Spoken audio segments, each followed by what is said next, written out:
Hola, saludos a todos. Mi nombre es Albert Galvez, soy estudiante de la carrera de Psicología en la Universidad del Istmo de Panamá, en esta ocasión con un documental académico en la materia de Psicología de la Personalidad. Como introducción, esta asignación propone analizar la personalidad en su complejidad y sus vínculos con el temperamento, el carácter y sintetizar corrientes teóricas como la psicoanalítica, de aprendizaje cognitivo-social, lo que son los rasgos, el Big Five, y la humanista para integrarlas en sus aportes a la salud mental, valorar críticamente los métodos de medición en cuanto a validez y confiabilidad y diferenciar indicadores de ajustes y desajustes para caracterizar el funcionamiento sano y patológico. Definición de la personalidad. La personalidad ha sido definida por diversos autores como un sistema complejo que organiza la conducta, los pensamientos y las emociones de un individuo. Eh, Hans Eysen en 1994 la entendió como la integración de carácter, temperamento, intelecto y físico en una estructura relativamente estable. Mientras Walter Mitchell, 2003, añadió que la personalidad no puede reducirse a rasgos aislados, sino que debe comprenderse en interacción con las situaciones. En síntesis, la personalidad es un constructo que articula lo biológico, lo psicológico y lo social, y que se expresa en la manera particular en que cada persona enfrenta la vida. Su complejidad implica que la personalidad es relativamente estable, pero no inmutable. Puede transformarse a lo largo de la vida en función de las experiencias, aprendizajes y relaciones sociales.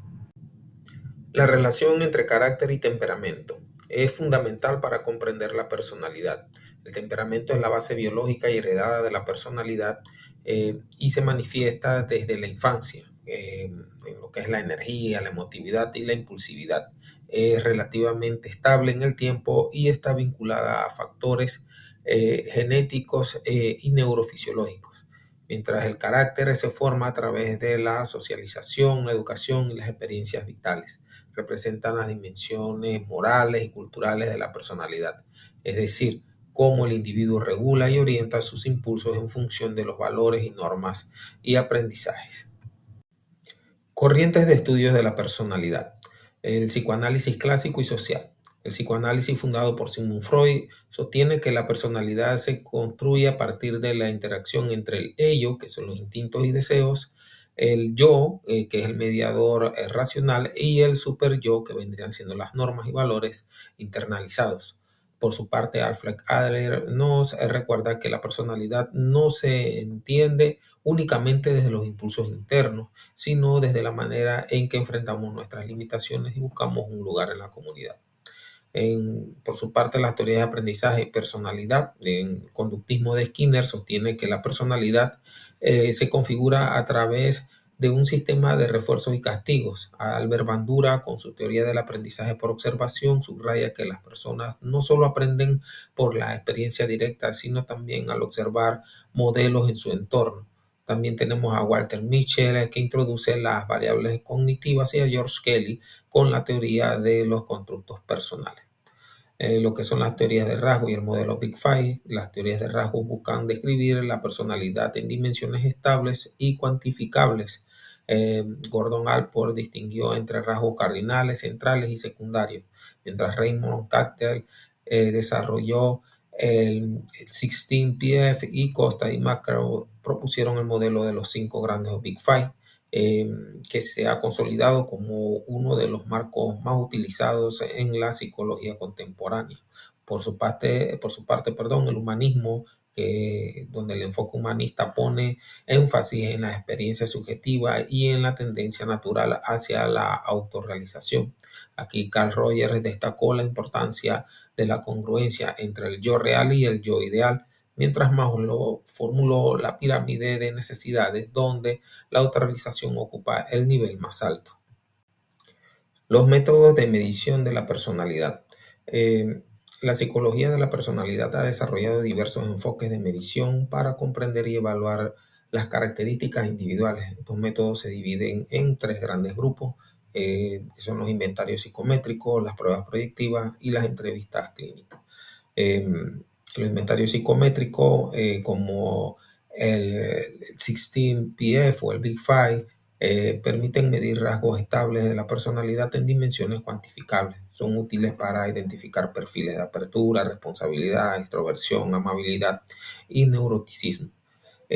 Su validez depende de que realmente midan los constructos que afirman medir. Esto tienen limitaciones también, ya que dependen de la sinceridad del participante y pueden simplificar en exceso la complejidad de la personalidad.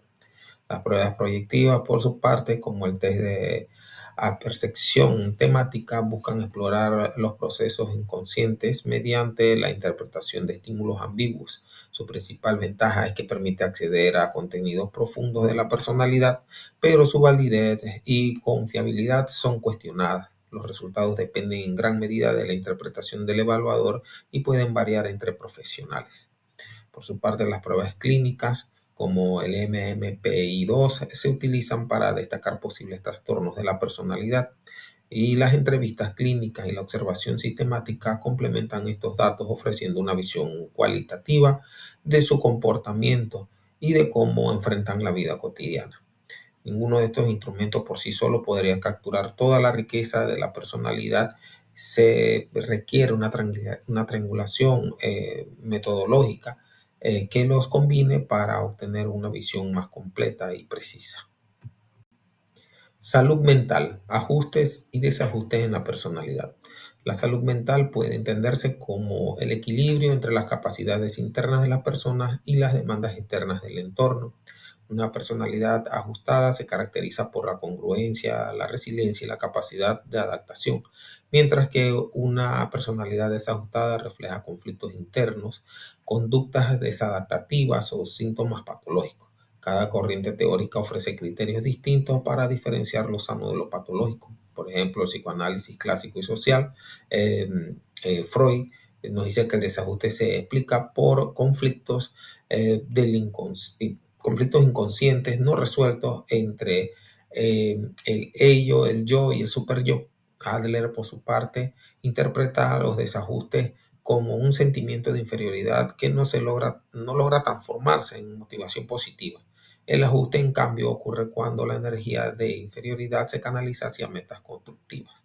En el aprendizaje cognitivo social, el conductismo entiende el desajuste como una adquisición de hábitos desadaptativos por refuerzos negativos o castigos, mientras Bandura amplía este enfoque al mostrar que el ajuste depende de la capacidad de aprender de modelos positivos y desarrollar autoeficacia. Mitchell añade que el ajuste se relaciona con la autorregulación cognitiva. La teoría de rasgos y el Big Five, en este enfoque, el ajuste se evalúa según la combinación de rasgos. Una alta apertura y responsabilidad suelen asociarse con adaptación y éxito, mientras que un neuroticismo elevado puede indicar vulnerabilidad emocional. En el humanismo, para Roger, el ajuste se da cuando existe congruencia entre el yo real y el yo ideal, mientras Maslow entiende que el desajuste como una imposibilidad de avanzar en la jerarquía de necesidades hacia una autorrealización. Como cierre, podemos mencionar tres hallazgos integradores del curso. El primero, la personalidad es un proceso complejo y multidimensional. La personalidad no puede reducirse a un rasgo aislado ni a una sola teoría. Es un entramado que integra temperamento, carácter, cogniciones, emociones y motivaciones. Adicional, existe la necesidad de una visión comparada e integradora. Cada corriente teórica aporta una pieza de rompecabezas. El psicoanálisis explica los conflictos internos, el conductismo, los hábitos aprendidos, el enfoque cognitivo-social, la autorregulación y los constructos personales, la teoría de rasgos, la estabilidad de dimensiones cuantificables, y el humanismo, la búsqueda de congruencia y autorrealización. La salud mental también depende de la adaptación externa y la coherencia interna. Los ajustes psicológicos no es solo la ausencia de patología, sino la capacidad de vivir con sentido, resiliencia y congruencia. Como reflexión final, la cartografía de la personalidad nos enseña a comprender a una persona y exige mirar más allá de los rasgos visibles y explorar la interacción entre lo biológico, lo social y lo cultural. La personalidad es un proceso complejo y requiere enfoques múltiples y se expresa de la manera en que cada humano enfrenta sus circunstancias para construir una vida con sentido. Espero que el contenido haya sido de provecho y muchas gracias por su atención.